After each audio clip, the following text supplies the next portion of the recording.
ready to take a trip down memory lane. Alright, before I begin my video, let me show you this photo. This photo of me was taken when I was probably 6 or 7 years old. And it's me in my grandparents' basement.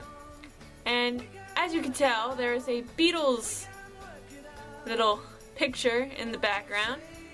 And I love that picture because, you know, I'm not paying any attention to it. I'm just standing in front of this picture and it's like I have no idea what those guys in that picture behind me, what they're gonna do to my life, you know? What influence they're gonna have in my life in just a few years. So this has inspired me to make a video based on memories I have of the Beatles before I was a fan, before I knew anything about them. So these are stories in the time period when I thought that the Beatles were just that band my dad really liked. One of my favorite memories is something I've showed you before. Picture up there. And there's the Beatles signatures at the bottom of it.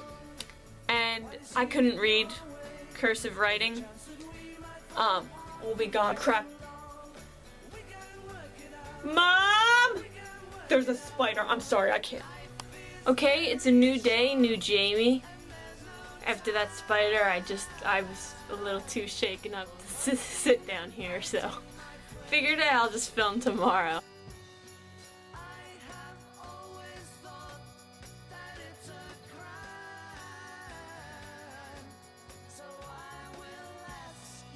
When Paul came out with the song Freedom, I know not a lot of people like it, but when that came out, that was my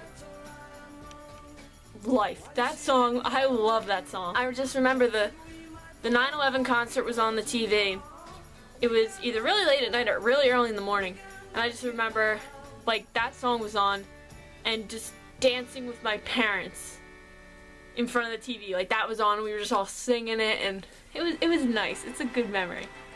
When I'm 64 was on in the car, and my dad goes, you know, Paul is 64 years old.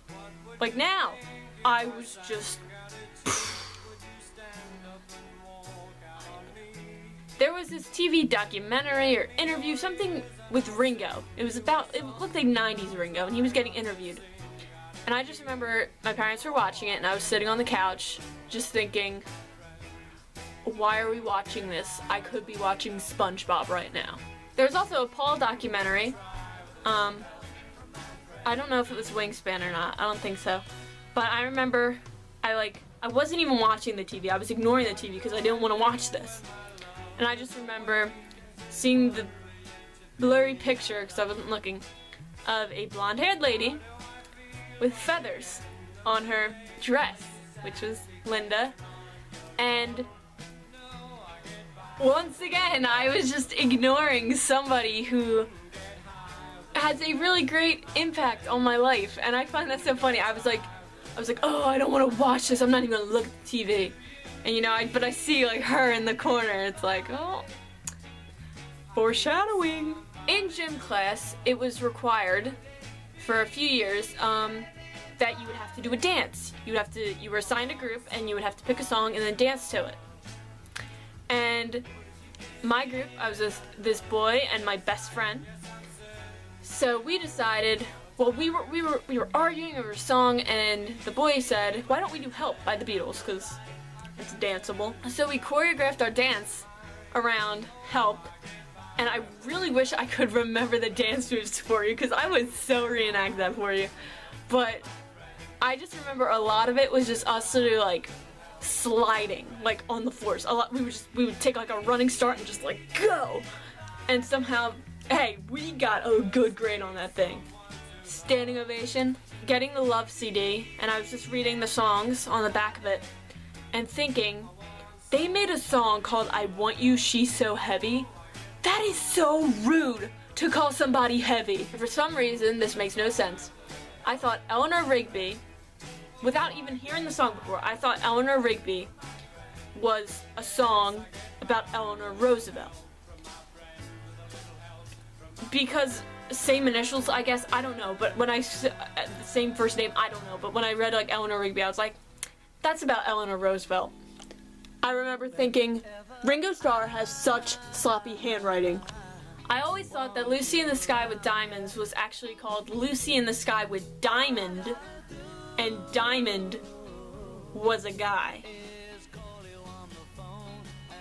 Hey, I thought if a guy's named Ringo, a guy could be named Diamond.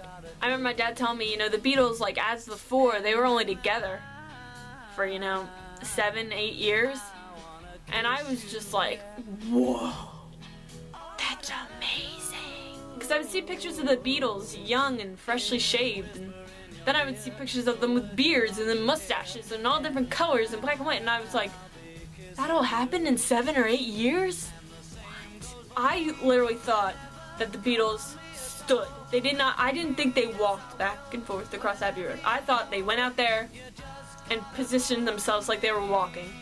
And I was always amazed. I'm like, wow, they did such a good job. It really looks like they're walking.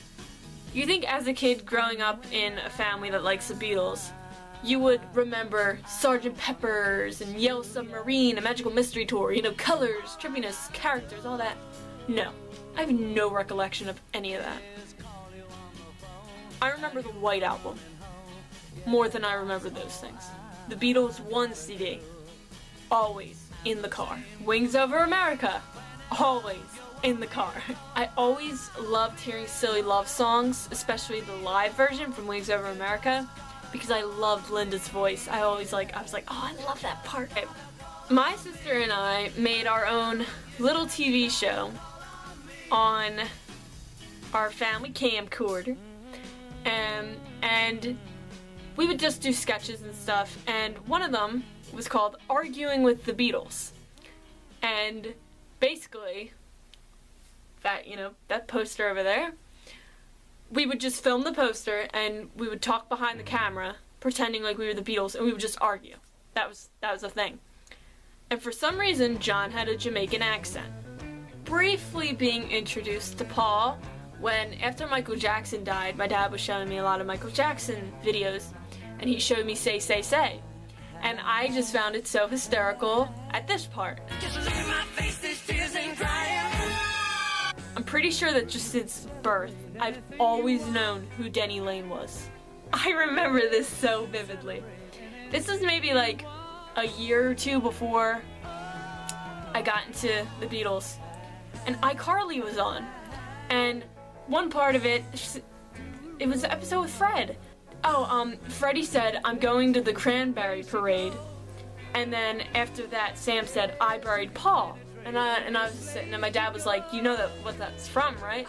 And I was like, no, and my dad played me Strawberry Fields Forever, and we were like, I remember we had like the CD player, and like I had my ear up against it, I was listening, listening for it to hear if I could tell if it was cranberry sauce, I was listening, and I would just hear, I buried nothing, and I'd be like, I didn't hear the end of it. We replayed that thing over and over again. I just could not hear the last part of it, and I wanted to so bad. So those are all the memories I have of the Beatles before I was a Beatles fan that I remember and can think of.